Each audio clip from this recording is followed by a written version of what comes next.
What's your name and what's your position with Cirque and Alegría?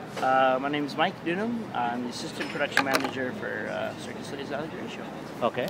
So how long have you been with the production and with the company? I've been with the company for about 6.5 years, and I've been with Alegría for about 4 years.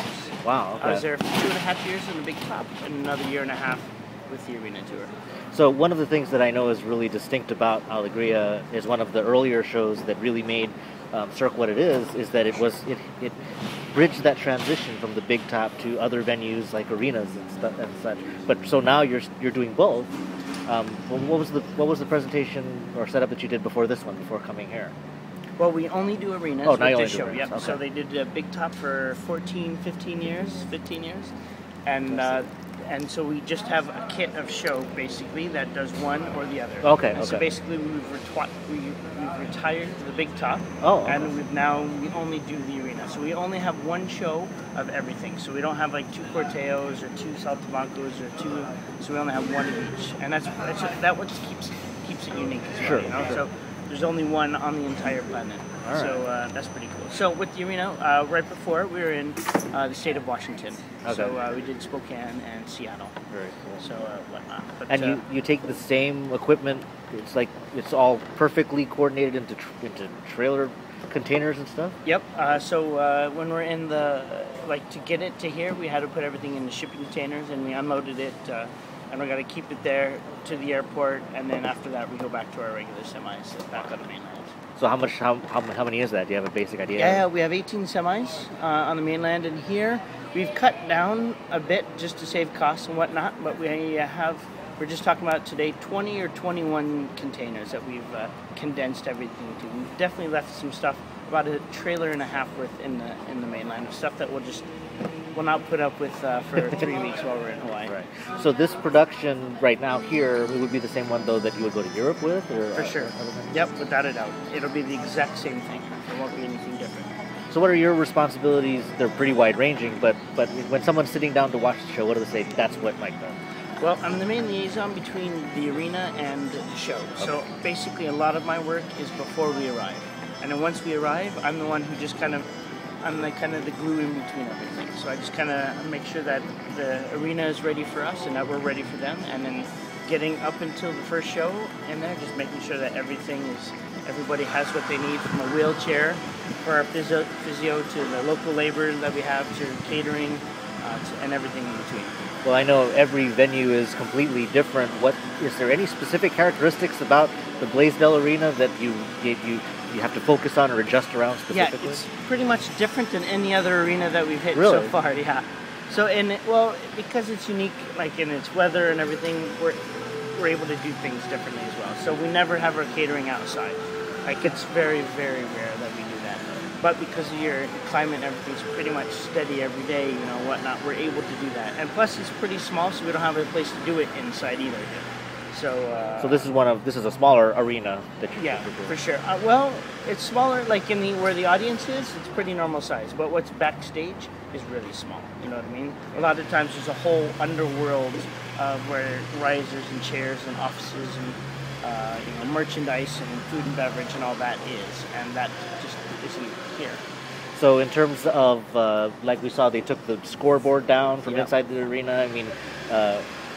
When you come in and you say that's got to go, or how does that process Well, that's we've done a couple business trips, if you will, to Hawaii if we've had to do that. But basically, our rigger came here and visited and said, okay, this is what we need to do to get our show into this building. And one of them was to remove the scoreboard.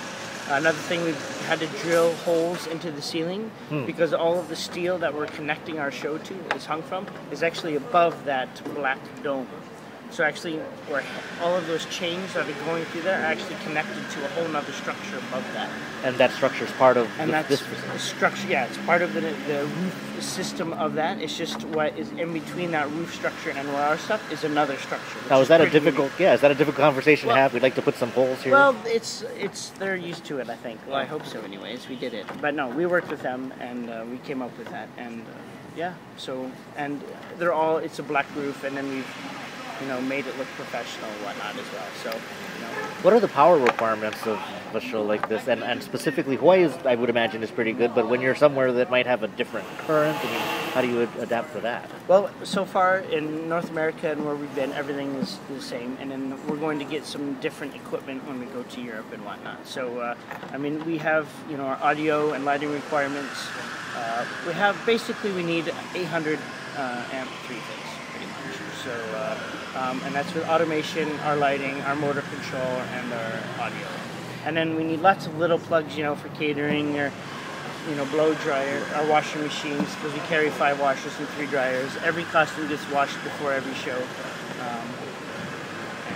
Yeah. So how long does it take to set up before a show, and how long to get out of town? Get out of town, typically, our fastest is 2.5 hours. Really? Yeah. Wow. Yeah. Okay. That's our fastest. That's amazing. Yeah, from end of show to last door shut, that's our fastest. Usually we do it in about 3:15. Here it's got to take us a little bit longer, but we're still got to do it, we think, under 5 hours, if not under 4 hours. Well, I was just here last week, or a little while before that. Your team had come in part to kind of have some R&R before there was the robust setup here. How long did that take once your trailers rolled into this facility? We unloaded trucks for about 4 hours on Monday and just came in. Our riggers worked for about 12 hours, 14 hours on the Monday, just prepping everything and hanging everything. And then on Tuesday we came in at 8, and most of the setup was done by about 6 p.m. And then there's lots of little tweaking and everything. That's still very impressive. Well, my last question is always my fun. Have you been to Hawaii before? Only with Saltamako. We were here 2 years ago. I went to see that. That was a very good show. Well, perfect. So this time you're returning. You're almost a vet. Did you get any of the downtime that the rest of the crew did, and what did you do with it? What did I do? Well, last time I had a lot of visitors. So my mom came out and we went around. So we drove around the island. So I drove around the island probably like 4 different times last time, but it was really good. But one of my highlights is I went skydiving on the northwest corner. Wow. So that was pretty cool, skydiving and you're going over water, over land. That was cool. But this weekend I'm actually going to hit the big island. I want to hit the volcano. So you've never done any of the outer islands? No, and that's one of my big check marks. Is I'm not so many people are going to come visit, but I'm going to go out and do some traveling. Well, I got to tell you, Big Island. I've lived here my whole life. Big Island's my favorite island. That's really? where I want to be. So all right, I'm going to have to get some tips from you then. Favorite local food? Mai Tais? No, I'm just kidding. I don't know. I haven't had enough diverse Hawaiian stuff at the moment, but just fresh pineapple, though. I actually love the fruits, the seafood. Well, thank you very much for your time. Yeah, my pleasure.